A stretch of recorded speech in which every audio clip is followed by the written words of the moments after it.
মতো অমন বুদ্ধিমতী মেয়েকে কলেজ থেকে এমন রাগের বশে বের করে দেওয়াটাই তো ভুল কাজ হয়েছে।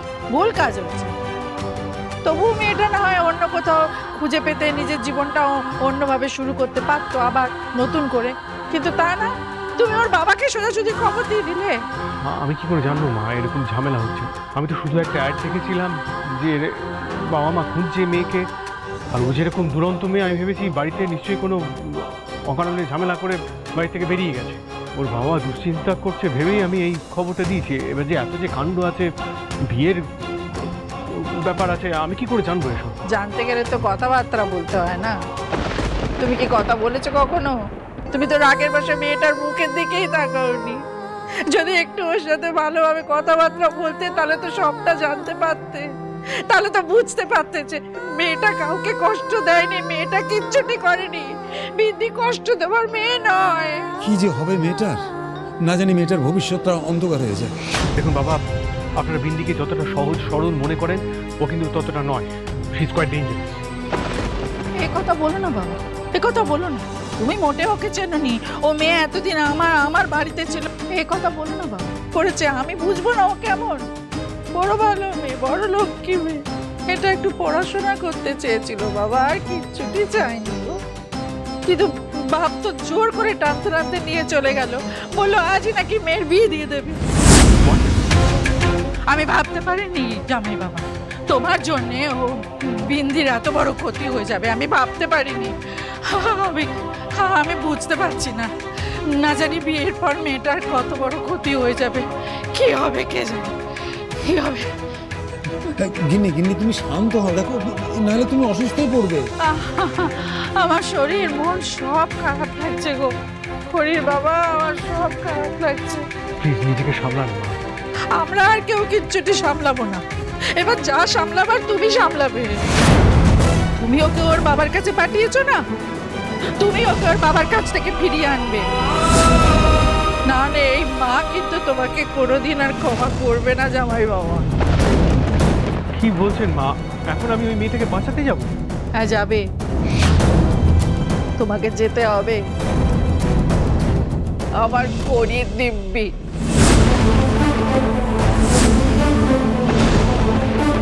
কতদিন পরে মা আমার ঘরে ফিরে এলো। কোথায় গো তোমরা সবাই? দেখো কাকে নিয়ে এসেছি। আরে বাবা, শাক বাজাও, উলু দাও, সানাই বাজাও। কোনে চলে এসেছে, কোনে। এই তো বৌদি নিয়ে এসেছে। বোন আমার, কোথায় গেছিলে তুই? বলতো, কত খুঁজেছি তোকে আমরা, জানিস? আচ্ছা বিন্দি, তুই কি আমাদের এতটা অবুঝ মেয়ে রে? এরকম করে গেলে চলে যায়, মার কথা ভাববি না একবারও? কেমন আছিস মা?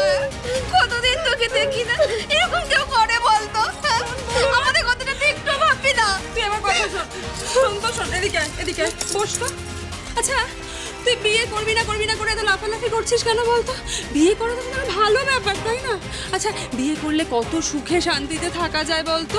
আর তোর শ্বশুর বাড়ি, সে তো খুব বড় লোক, তাই না? তা কত চাকর বাকর রয়েছে, তুই যখন যা হুকুম করবি সেরকমটা করে দেবে। করিস না বোন আমার। দেখ, বিয়ে করলে কত সুন্দর সুন্দর উপহার পাবি, সুন্দর সুন্দর শাড়ি পাবি, কি সুন্দর করে সাজাবো তোকে আমি। চুপ, ও বিয়ের পর ঠিক হয়ে যাবে, তোকে তখন থেকে তো ব্যবহার করে কথা বলতে হবে না। যা বোনকে নিয়ে ঘরে যা, ওকে একটু খাওয়া, সারাদিন মেয়েটা খায়নি। চল মা, তুই ঘরে গিয়ে একটু বিশ্রাম নে। চল মা, তোর বিয়ে করবো না, কিছুতেই আমি বিয়ে করবো না, আমি বিয়েটা করবো না। দেখি আমাকে কে। বিন্দি রানী, অত জেদ করিস না। আমি জেদ করছি না বাবা, আমি শুধু নিজের লাইফটা বাঁচানোর চেষ্টা করছি। কারণ তুমি আমার জোর করে বিয়ে দিচ্ছ, আর নিজের লাইফের ডিসিশন নিজে নেওয়ার সম্পূর্ণ অধিকার আমার আছে। তুমি জোর করে আমার বিয়ে দিতে পারো না। কি মুশকিল, আমি তো তোর জোর করে বিয়ে দিচ্ছি না। কত আয়োজন করেছি, কত আনন্দ করে তোর বিয়ে দেবো, আর তুই রাজি হয়ে যা মা। আর পড়াশোনা নিয়ে অত কিছু করিস না তো।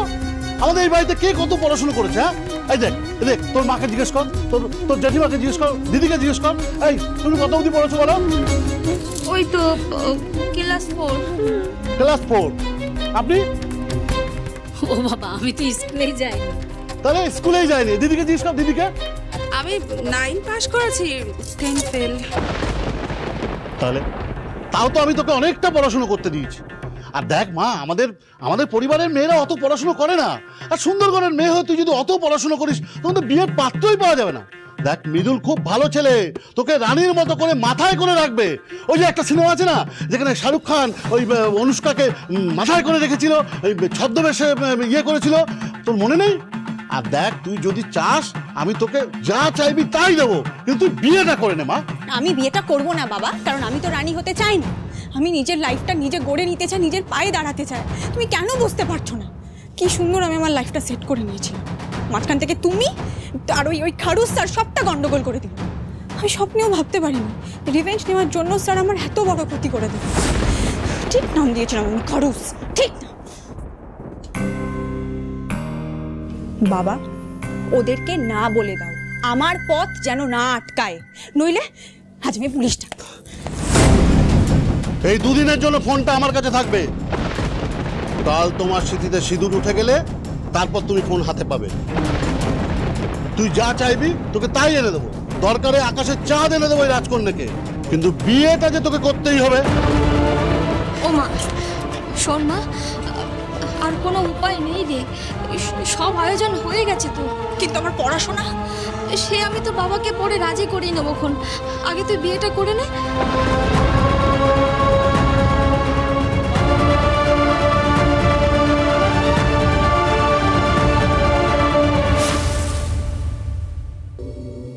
এত বড় ক্ষতি করবেন না স্যার, আমার সব শেষ হয়ে যাবে। এই রিসার্চটা ছাড়া আমার কাছে আর কোনো অপশন নেই sir. Please sir, I beg of you, don't do this to me. আমাকে ভাবে বার করে দেবেন না স্যার, আমার ক্যারিয়ার পুরো নষ্ট হয়ে যাবে। বিন্দির বাবাকে বলাটা কি ভুল হলো আমার? কিন্তু আমি কি করে জানবো মেয়েটা যদি কিছু খারাপ হয় তাহলে আমি নিজেকে ক্ষমা করতে পারবো না। কিন্তু মেয়েটাকে বিশ্বাসও করা যায় না, আমার মায়ের কথা ফেলাও যাবে না। কি করে যে সব গন্ডগোল হয়ে গেল। গড, জাম্বু প্লিজ ফোনটা ধরো, ফোনটা ধরো। হ্যাঁ বনি বলো। হ্যাঁ জাম্বু, কোথায় আছো তুমি? আমি একটা কাজে বেরিয়েছি, ফিরতে একটু দেরি হবে। একটা খুব ইম্পর্টেন্ট কথা আছে তোমার সাথে। হ্যালো হ্যালো, রাহুল বলছি, শোন না, তুই তো কাজে বেরিয়েছিস, তুই ফিরে, it's nothing that important, will talk. কিন্তু তুই দাদাকে জানালি না কেন? হ্যাঁ, এটা তো জাম্বুকে জানানো দরকার। ইনফ্যাক্ট ইমিডিয়েটলি আমাদের একটা স্টেপ নেওয়া উচিত, এটা তো লুকানোর বিষয় নয়। যা স্টেপ নেবার আমাদেরকেই নিতে হবে, ঋদ্ধিকে এই ব্যাপারে ইনভলভ করাটা ঠিক হবে না। তুমি তো জানো বনি, খড়ি চলে যাওয়ার পর থেকে আমি আর কুনাল এদিকটা সামলাচ্ছি। এই ক্রাইসিসটা আমাদেরকেই হ্যান্ডেল করতে হবে। তাছাড়া ঋদ্ধি অনেক কিছু নিয়ে ব্যস্ত থাকে, ওকে আর নতুন করে আমি স্ট্রেস দিতে চাই না। ঋদ্ধি ফিরুক, আমি ওকে বলবো, কিন্তু ইন দ্য মিন ওয়াইল বনি তুমি কিছু একটা করো। কিন্তু রাহুল, একটা জিনিস আমি বুঝতে পারছি না, এই কাজটা করলো কে? আমাদের কোনো বিজনেস রাইভাল? কে করেছে আমি জানি না, শুধু এটুকুনি জানি যে করেই হোক ওই সেটটা আমাদেরকে খুঁজে বার করতে হবে। ওটা আমাদের নতুন কালেকশনের সব থেকে এক্সপেন্সিভ সেট। ওটা যদি খুঁজে না পাওয়া যায় আমাদের কোম্পানির কিন্তু বিশাল লস হয়ে যাবে। আচ্ছা, তুমি যে ডায়মন্ড সেটটা ওয়ার্কশপ থেকে নিয়ে যাচ্ছ, এই কথাটা কে কে জানতো? কেউ না, আমি আর রাহুল দা ছাড়া তো কেউ জানতো না। তুমি শিওর? আমি যখন রাহুলদার সাথে ফোনে কথা বলছিলাম ডায়মন্ড সেট নিয়ে, তখন কিন্তু মিলি ছিল ঘরে।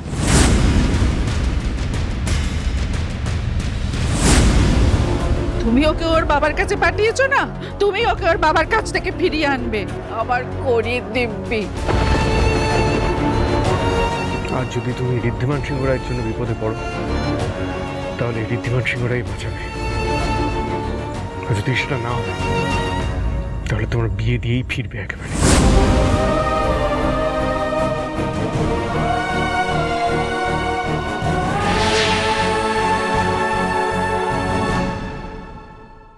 আমি চাই আমার বিয়ের দিন সুন্দরগড়ের সবচেয়ে best parlour dream world parlour থেকে সাজতে, কারণ মা আমি চাই আজকের দিনে না আমাকে একদম বেস্ট দেখা।